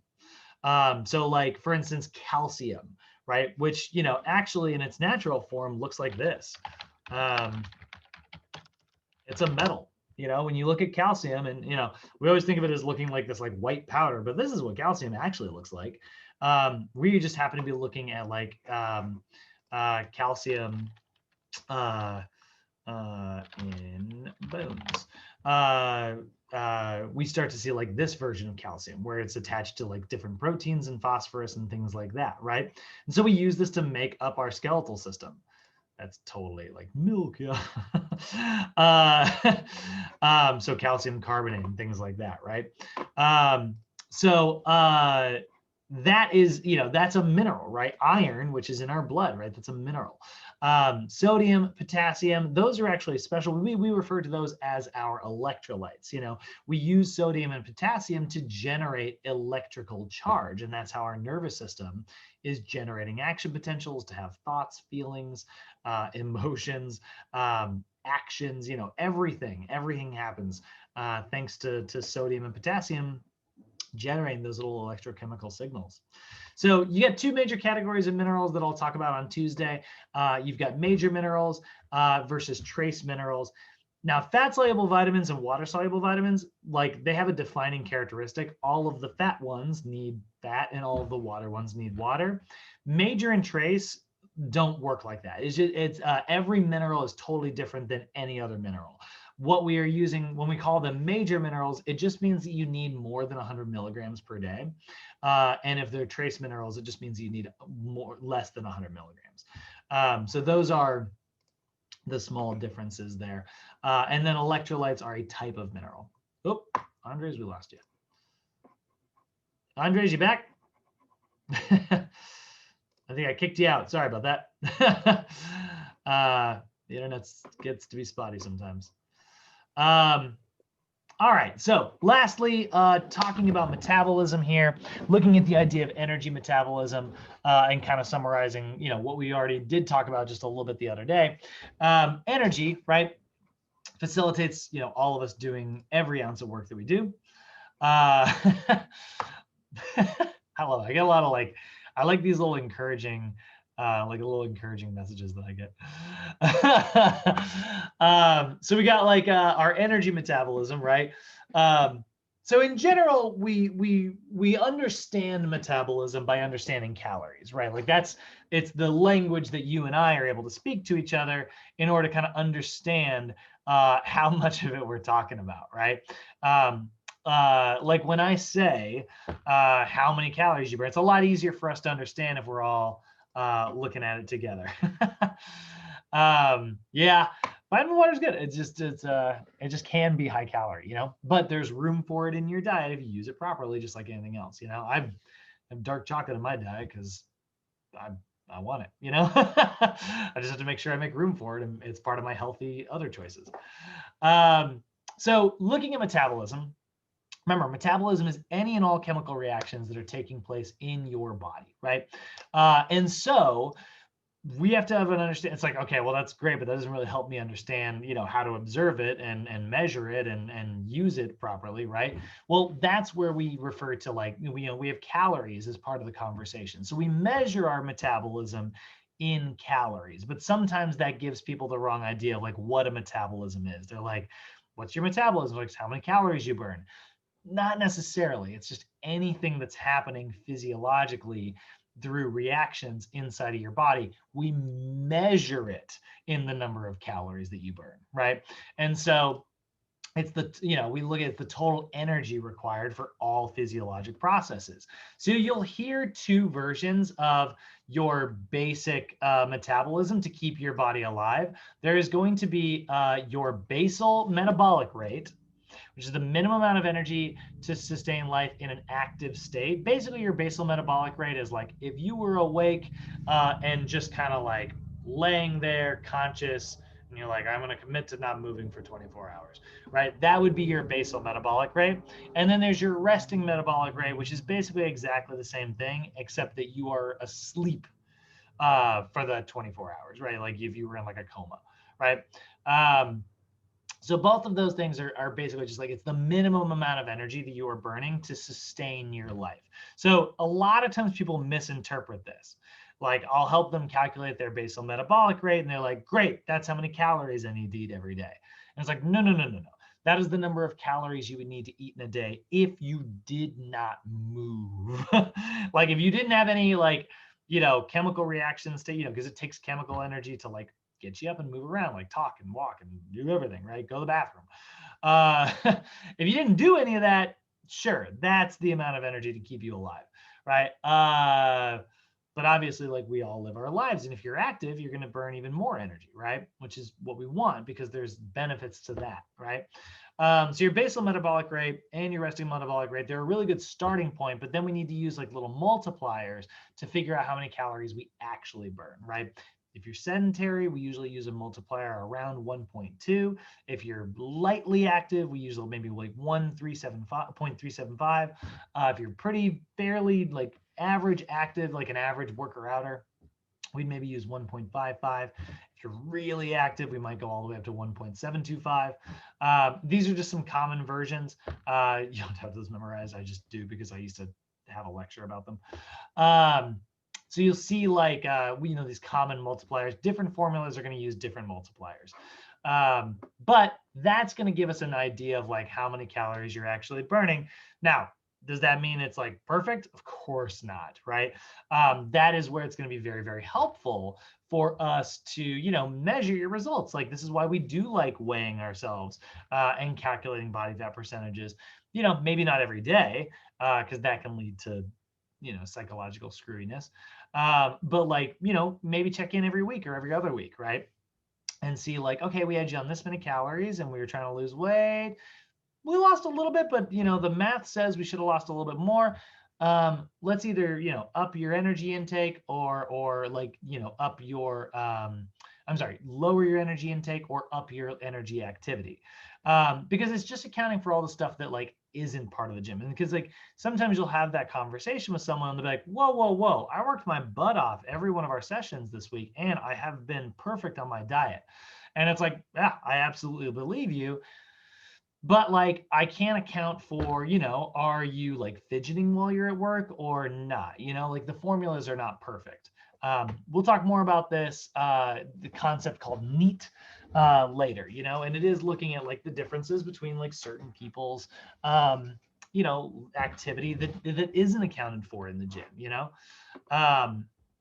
So that is, what we're going to look at there. So obviously we're doing all this to generate ATP, and ATP is that, energy that we stored in this form of energy, right? There's a lot of energy trapped in that last phosphate. And so we can keep it there until we need it, break it off, and then we release a bunch of energy. Our cells capture that energy, and that allows us to do work. Afterwards, once you break that off, you are left with ADP, which means there's 2 phosphates left. Technically, that actually can be used to produce energy as well. There's just not as much energy trapped between the first and second phosphate. But if you have to, if you're in a real bad scenario, you can break that down, and then you're left with AMP, which is adenosine monophosphate, right? Ideally, we want to try to avoid getting like that. You will often see that in like long distance running. And, that is a part of metabolism. But generally, we're going to be talking about breaking ATP down into ADP and then turning that ADP back into ATP, because that's the most efficient energy producer. Now, where does all this happen? Well, just as a quick review here, looking at the parts of our cell, if you look at like an animal cell, right? This is a generic animal cell. None of your cells actually look like this. It's just a generic, easy version to understand. So you've got your cell membrane, which is this wall on the outside here. That's keeping fluid in and keeping fluid out.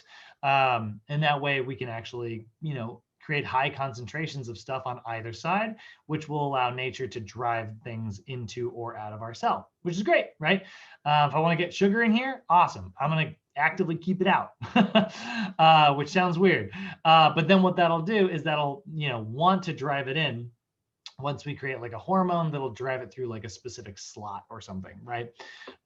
Same thing with proteins and fats as well. And so we got a membrane that kind of separates everything and allows us to have, our specific tissues. That membrane, by the way, is going to be made of phospholipids, which we talked about earlier, right? That's made of like a fatty material. And that's, we know fat and water doesn't mix very well. And that's why it's keeping the water in and keeping the water out. Then on the inside of your cell, you've got all this fluid stuff, right? You can see it here. It's called the cytoplasm, which is all the goo inside of your cells. Your cells are kind of it's a wet, swampy mixture, right? And then that cytoplasm houses all of your organelles. You got lysosomes, that's like the immune system of your cell.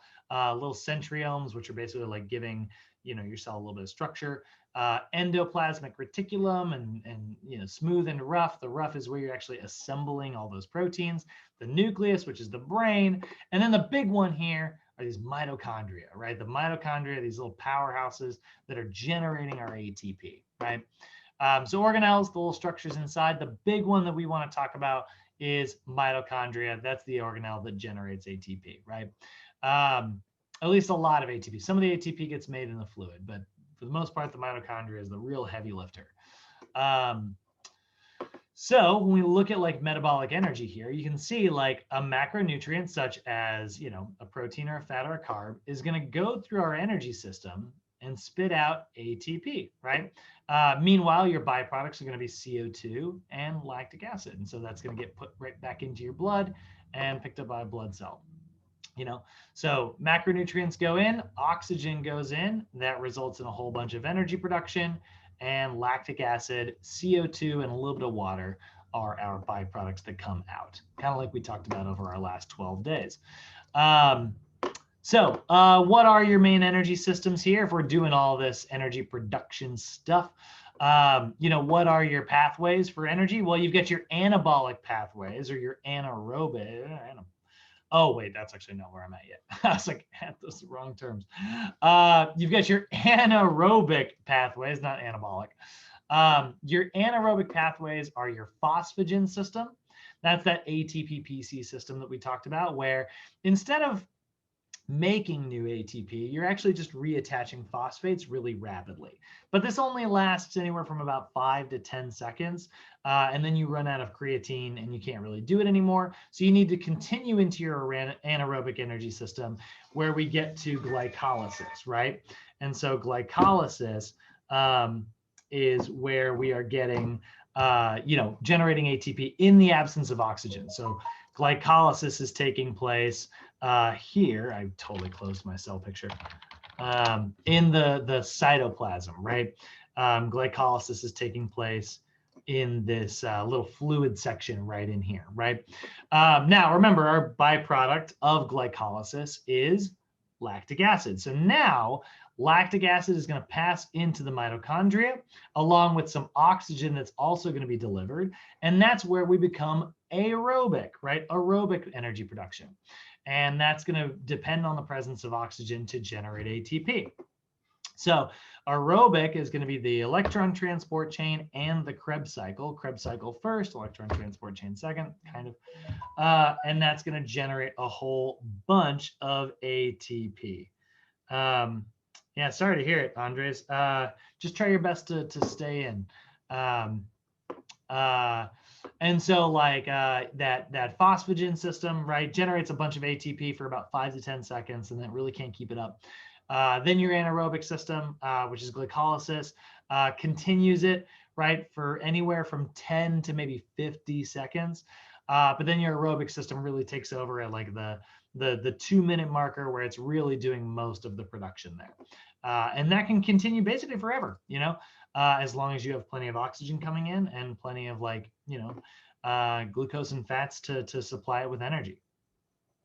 So that's where you can see like, the capacity here, right? Your phosphagen is very limited. You only have so much creatine in your body. Your anaerobic glycolysis is also fairly limited, but not as limited as the phosphagen system. But your aerobic system, we're not going to run out of air in this world, hopefully.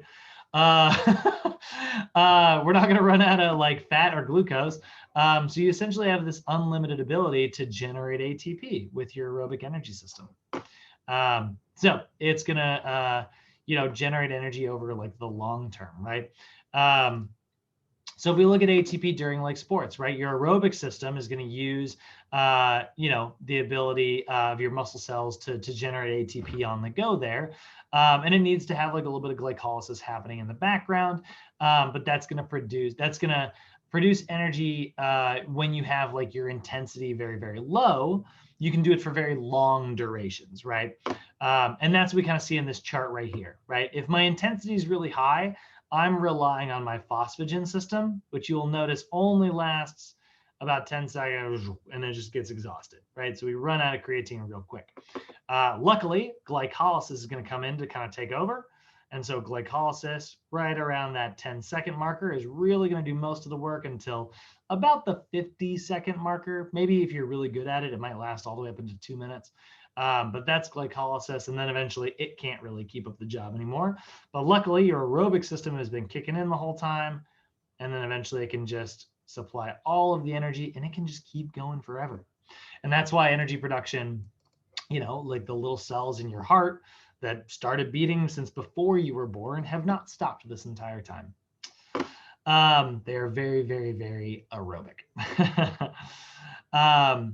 So like I said, you've got now talking about like breaking chemicals down in order to use them to like build stuff up or break stuff down. What about like, repairing the body? Well, that's where you've got your anabolic pathways versus your catabolic pathways. Catabolic pathways are breaking stuff down from being complex into being very simple. And anabolic pathways are building stuff up from something very simple to something very complex. So, if I look at like taking a polysaccharide, a big complex carbohydrate, and I break it down into sugars, that is a catabolic reaction. And now I've got those sugars, I can break them down into ATP, which is even further of a catabolic reaction, but I can release all that energy. And then that energy can be used to maybe take, that sugar and turn it into glycogen and build it back up into something more complex. Building it back up, that is an anabolic process, right? So you can see catabolic reactions here. Glycogen breaks down into glucose and releases energy. Triglycerides break into glycerol and fatty acids to produce energy. Proteins break into amino acids, and if they break down further, they can also be used for energy, but again, we try not to.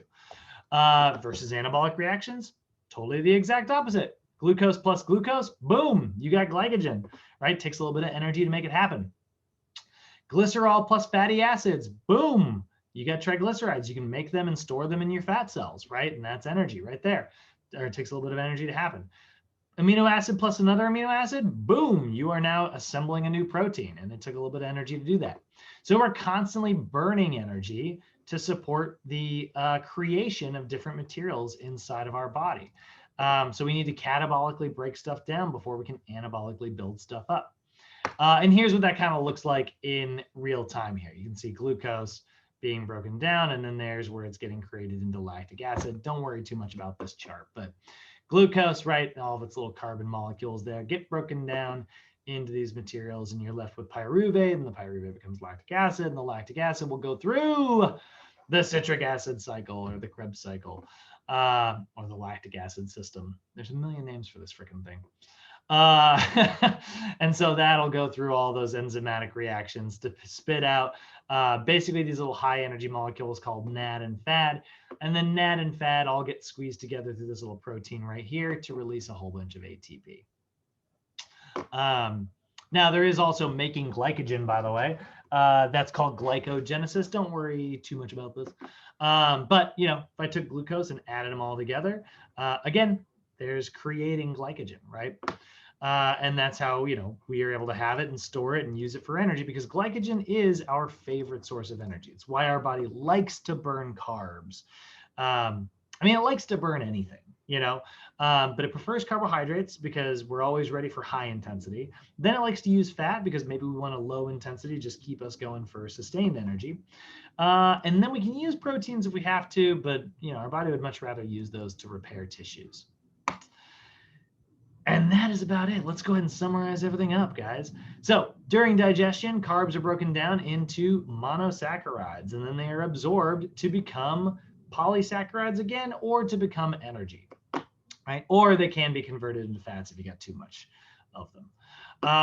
Fats are going to be broken down thanks to like the different parts of lipase, and then thanks to like bile and things like that. And then those fats can be used for energy production. Everything is going to get absorbed in your small intestine, although if it doesn't, your large intestine can do a little bit of work there. And if your bacteria in your large intestine is breaking that stuff down, you're going to be left with little fatty acids that can also enter the bloodstream. So it is a good idea to feed your gut bacteria. Think of them as like a Tamagotchi that you got to keep alive. Young people in this call, I have no idea what I'm talking about. Or pocket pets or whatever they were called. So those are, we really do like our gut bacteria. And then proteins are going to be broken down individual amino acids, and then we can use those amino acids to reassemble and make new body tissues. Minerals, vitamins, and water are going to support all of that happening. Water is going to allow you to transport stuff and create hydrolysis. Minerals are going to help create body tissues, and vitamins are going to help in aiding certain physiologic productions.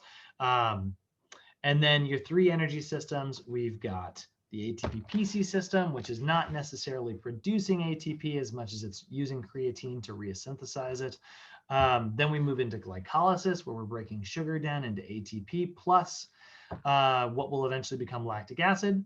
Then we got the Krebs cycle, where we're using that lactic acid plus oxygen to create a bunch of energy and go into the electron transport chain to release all that energy. And that's where we get a whopping 34 ATP per single glucose molecule. So pretty darn efficient. I love it. Your body is the ultimate recycling machine.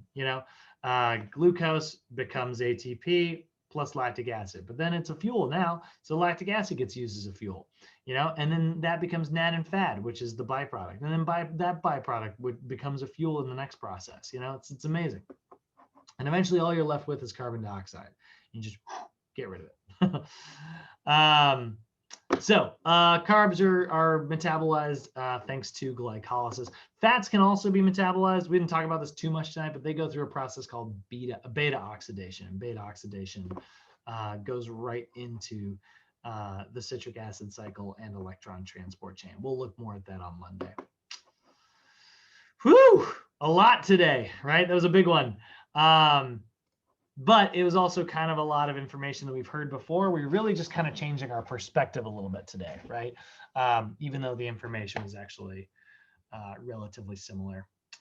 And that's, guys, that's your week. That's your second day of PFT 107. You guys have any questions today? I love it. I love it. I love that you love it. Any questions or comments? Is anybody worried about anything? Anything that wasn't clear, like, hey, how the heck does this happen? Like, anything like that at all? All right. So guys, it is day 2. You know what that means? That means there's homework today. So everybody, when you get onto Canvas, I'm going to go to Canvas here. When you get to Canvas and you're on that main page, you are going to look at day 2, which is now officially active. So actually, I'm going to... Let's see, I'm going to log in here. So this is what your version is going to look like. You're going to go to Canvas, get yourself logged in. You're going to click under PFT 107, under day 2. Watch the video if you need to.